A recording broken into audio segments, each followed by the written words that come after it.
Bismillahirrahmanirrahim. Assalamualaikum warahmatullahi wabarakatuh.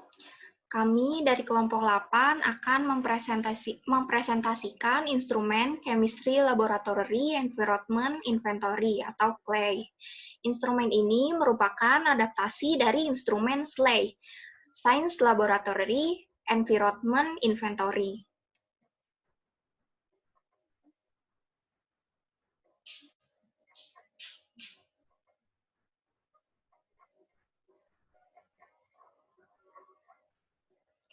Anggota kelompok kami yaitu saya sendiri, Widi, lalu Ilmi, Kurnia Ika, dan Safarani. Yang akan kami bahas yaitu diantaranya yang pertama karakteristik clay, kedua dimensi clay, ketiga instrumen penelitian, dan keempat contoh penelitian. Yang pertama, karakteristik clay. Tujuan dari instrumen ini yaitu untuk menilai persepsi siswa tentang lingkungan pembelajaran di laboratorium kimia. Jenis instrumennya terdiri dari formulir aktual, yaitu opini yang sesungguhnya terjadi di laboratorium, dan formulir preferensi, opini yang diharapkan siswa untuk terjadi di laboratorium. Bentuk dari instrumen ini didesain untuk tingkat pendidikan upper secondary atau biasa pada tingkat SMA dan higher education untuk tingkat universitas.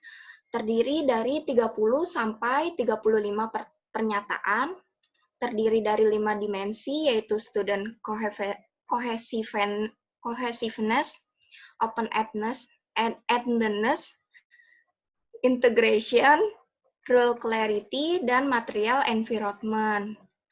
5 poin skalanya yaitu diantaranya tidak pernah, jarang, kadang-kadang, sering, dan sangat sering. Dengan skornya 1, 2, 3, 4, dan 5. Masing-masing untuk pernyataan positif maupun pernyataan negatif.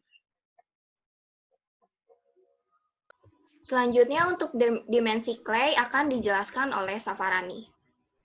Terima kasih Widya atas kesempatannya. Jadi dimensi clay ini diambil dari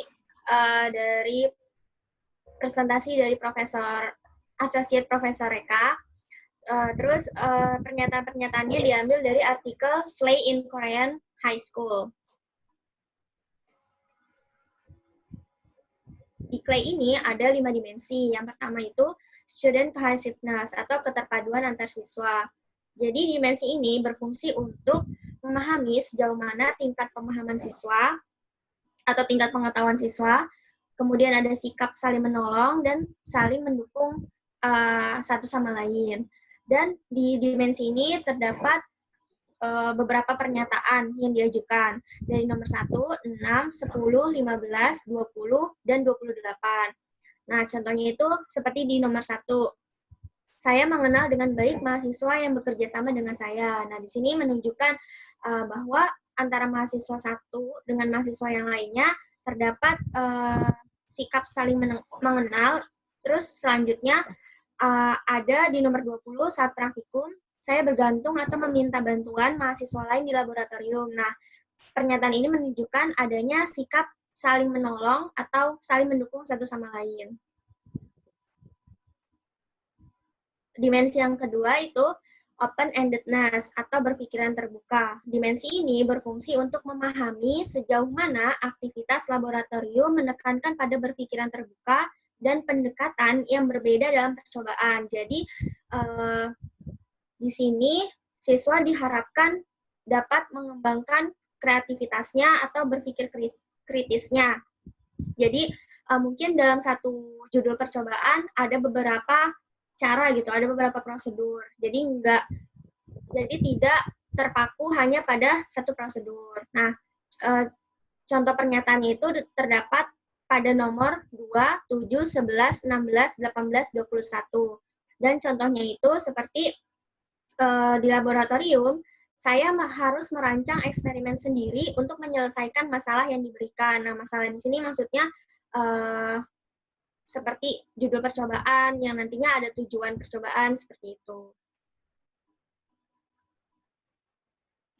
Dimensi yang ketiga yaitu integration atau integrasi. Dimensi ini berfungsi untuk memahami sejauh mana aktivitas di laboratorium terintegrasikan pada kelas non-laboratorium dan kelas teori. Jadi di sini dimensi ketiga ini ingin mengetahui apakah ada hubungan antara penyampaian teori di kelas dengan praktikum di dalam laboratorium. Dan dimensi ini terdapat pada pernyataan nomor 3, 12, 17, 22, 24, dan 25. Contohnya itu seperti nomor 22. Topik yang dibahas di dalam kelas sangat berbeda dengan apa yang dilakukan saat praktikum di laboratorium, dan ini termasuk pernyataan negatif. Di dimensi keempat, yaitu rule clarity atau kejelasan aturan, dimensi ini berfungsi untuk memahami sejauh mana kegiatan di laboratorium dipandu sesuai dengan aturan yang berlaku. Jadi terdapat aturan yang jelas bahwa siswa atau mahasiswa harus seperti apa di dalam laboratorium. Dan terdapat pada pernyataan nomor 4, 8, 13, 23, 26, dan 29. Seperti contohnya, di nomor 13, saya harus mengikuti aturan tertentu di laboratorium. Karena sebagaimana kita ketahui kan laboratorium itu berbeda ya dengan kelas yang di laboratorium terdapat bahan yang berbahaya, mudah terbakar, korosif, dan sebagainya.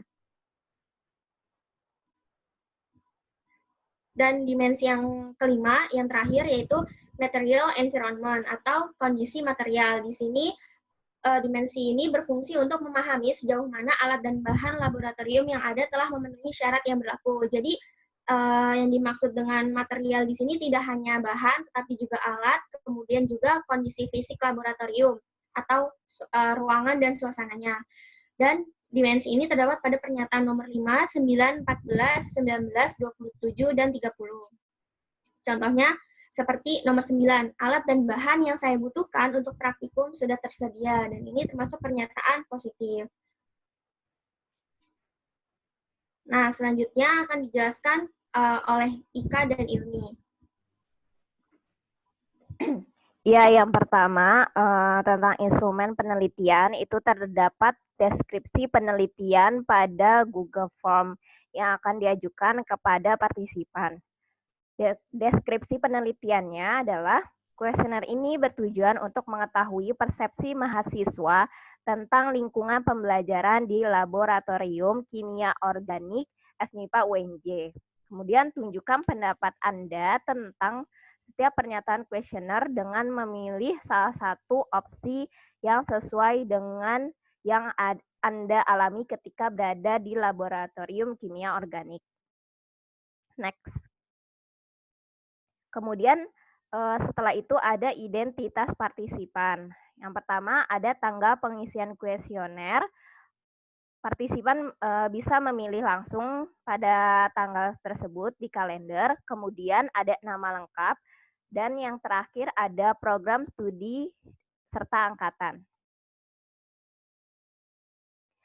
Nah, ini merupakan contoh desain penelitiannya yang bagian instrumennya. Kurang lebih gambarannya seperti ini, yaitu yang pertama pernyataan 1, saya mengenal baik mahasiswa yang bekerja sama di laboratorium. Nah, seperti yang sudah dijelaskan oleh Widi bahwa ada skornya yaitu 1, 2, 3, 4, dan 5. Nah, yang satu ini tidak pernah, yang kedua skor 2 itu jarang, skor 3 kadang-kadang, skor 4 sering, dan skor 5 sangat sering. Partisipan hanya dapat memilih salah satu skor yang ada di Google Form ini. Next.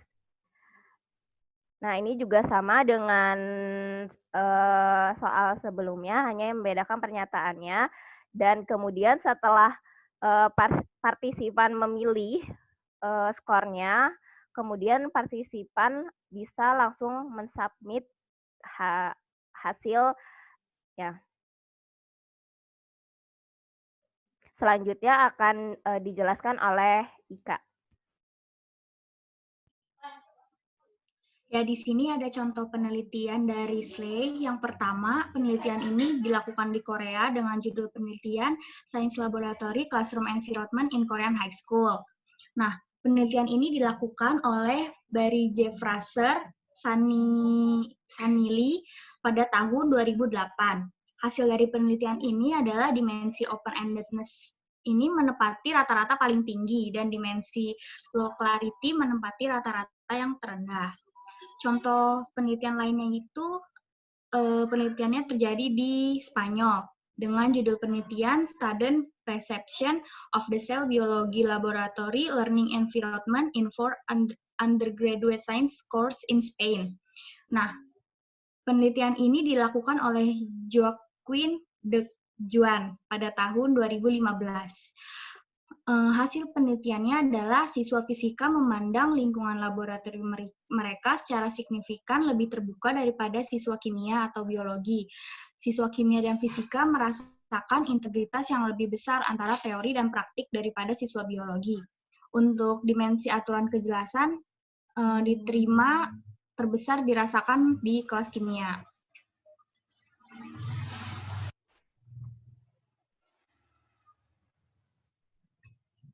Selanjutnya, kegunaan dari Slay yaitu memperbaiki lingkungan laboratorium, membandingkan antara persepsi guru dan persepsi siswa, dan mengetahui kekurangan laboratorium. Sekian presentasi dari kami, kurang lebihnya mohon maaf. Assalamualaikum warahmatullahi wabarakatuh.